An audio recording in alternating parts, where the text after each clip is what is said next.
Hello Aries, Sun, Moon, Rising and Venus signs. Kamusta kayo? Sana po'y nasa mabuti kayong kalagayan. Welcome back po sa Star Tarot.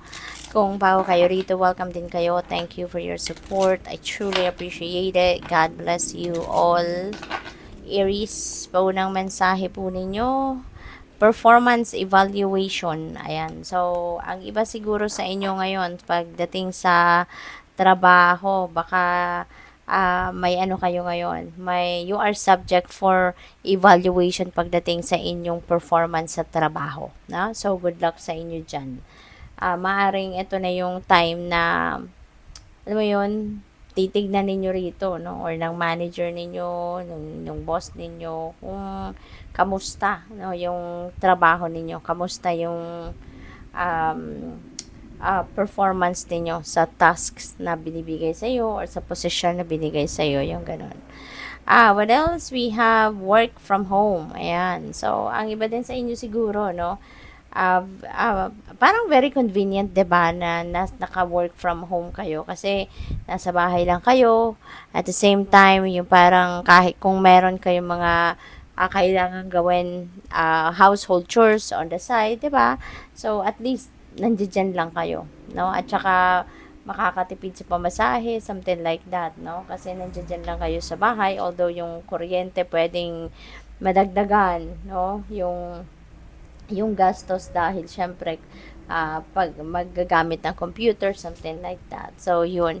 But, ang iba sa inyo dito, maybe, na nandoon pa rin kayo sa stage wherein naka-work from home pa rin kayo. So, that's really good, no? Kung para sa akin, it's really good. Kasi, nag-work ka, sumasahod ka, pero nasa ano ka, comfort of your own home, 'di ba? Hindi ka na nagta-travel. We're hiring, ayan, so job search, maaring ang iba sa inyo rito, it's either kayo yung magha-hire ng tao, baka kayo ay nasa HR, baka kayo nagtatrabaho sa HR, or baka kayo yung HR, no? Or baka meron kang sariling negosyo and you are hiring people, or pwede rin ang iba sa inyo rito, kayo yung naghahanap ng trabaho, no? Kayo yung nag-a-apply, no, ng trabaho. So that is possible. So good luck sa inyo. Tignan natin kung ano pa ang mga mensahe para sa iyo.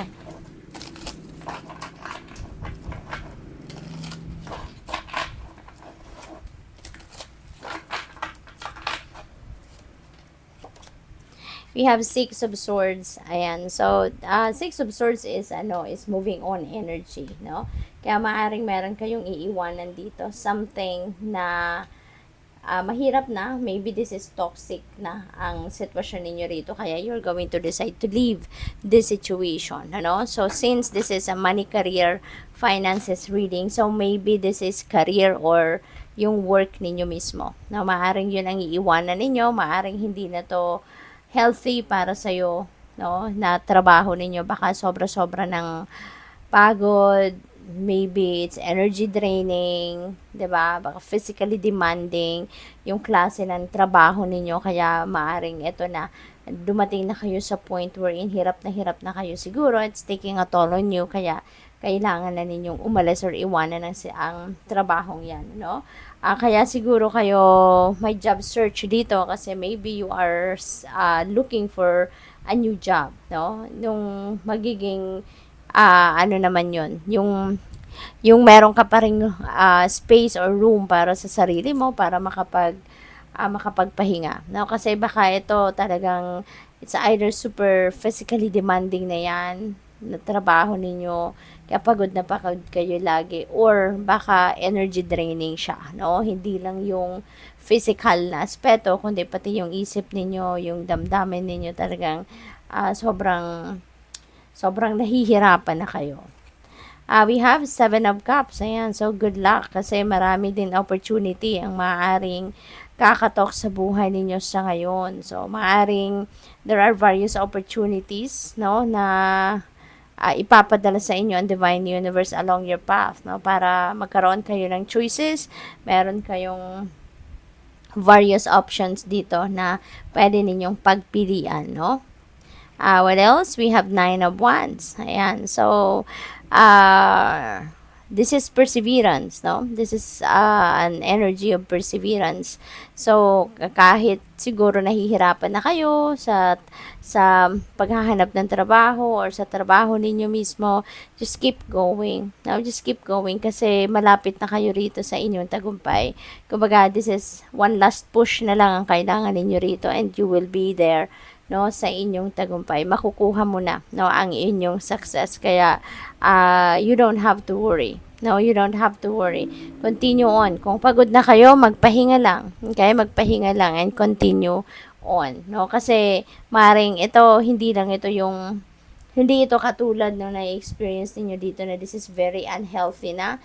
No? Maybe this is different. No? Maaring parang ito, nagtatrabaho kayo at lahat pero parang hindi rewarding, no? Kumbaga, yung tinatrabaho ninyo. Or baka ang iba sa inyo dito, parang mayroon kayong endeavor siguro or kung ano man venture ang ginawa ninyo, pero parang natatagalan kayo, no? Na parang natatagalan na kayo sa paghihintay ng resulta ng ginagawa ninyo. This could be business, no? Pwedeng sa business na pinut up ng iba sa inyo rito. So, parang ang dami ng effort na ginawa ninyo, ang dami mo ng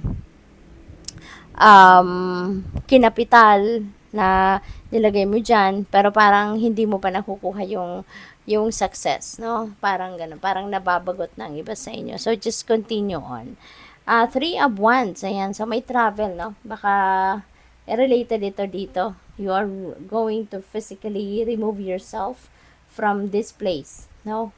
Kung ano man ito, kung sa trabaho man ninyo ito, no? So, you're going to remove yourself from there. Kasi, yun na nga, maghahanap kayo ng bagong trabaho, maghahanap kayo ng bagong tirahan, di ba? Kasi, aalis kayo sa kung saan man kayo nagtatrabaho. So, it might require you to relocate. So, pwedeng ganun ang ganap. So, this is travel.